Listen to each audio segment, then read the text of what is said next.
Samantala, kasaysayan ng Mindanao at ng mga katutubong komunidad ipinaliwanag at tinalakay ng isang local historian. Para sa detalye, balitaan mo kami, Eddie Arellano. Sa wakas, mapirmahan na rin ang kasunduan sa pagtatag ng Bangsamoro Government sa Mindanao, isang ministerial form of government ngayong Marso 27, 2014 na magkakataon sa mga taong naninirahan sa mga lugar na sakop nito sa pangungunan ng MILF na pamahalaan ang kanilang nasasakupan. Ayon sa isang manalaysay sa mga pangyayari at mga isyo tungkol sa Mindanao, Dato Ibrahim Jong Mangudadato, nagustuhan niya ang salitang Bangsamoro na ipapalit sa Muslim Mindanao dahil naglalarawan ito sa lugar at mga tao sa Mindanao at hindi ang relihiyon na nakasaad sa ERMM o Muslim Mindanao. Dahil ang Bangsamoro ay hindi lang si Muslim. Pati si Kristiyano na bilong na yan sa Bangsamoro. Hindi katulad noon na Muslim Mindanao. Ngayon ay Bangsamoro. So Bangsamoro, Kristiyano ka man, Muslim ka man, lumad ka man, na bilong ka sa Bangsamoro. Sana ito na ang kasagutan sa matagal nang inaasam-asam na kapayapaan sa Mindanao. Ngunit ang mga katanungan ay, bakit nga ba may kaguluhan sa islang ito? Kailan ba nagsimula ang kaguluhan dito?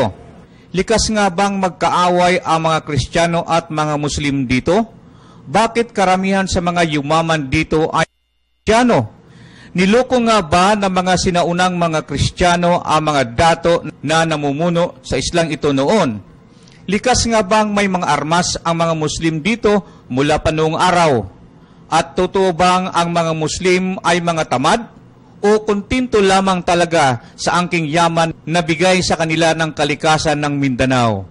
Bakit nga ba nag-aklas ang mga kabataang Muslim noong dekada 70 sa pangungunan nila Normi Suari at Ustads Salamat Hashim? Ano nga ba ang nagudyok sa kanila na gawin ito? Bakit nga ba humiwalay noong 1984 ang MILF sa MNLF? At bakit nga ba ang Mindanao tinaguriang lupa ng pangako? Ito ay isa-isahin nating talakayin sa mga salaysay ni Dato Ibrahim Jong Mangudadato, hindi man opisyal na historian ngunit isang buhay na saksi sa mga pangyayari sa isla at mga bayani dito. Muslim Mindanao, nag-start yan noong 1972 na. Yan, hindi pa dyan na-determine si MILF at saka lang dyan ay si MNLF. Yan yung tinatawag nila na top 90.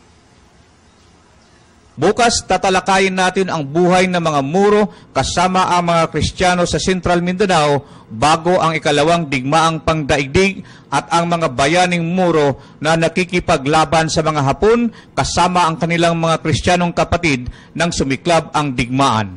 Para sa Telebisyon ng Bayan kasama si Julius Masayon, Eddie Arellano.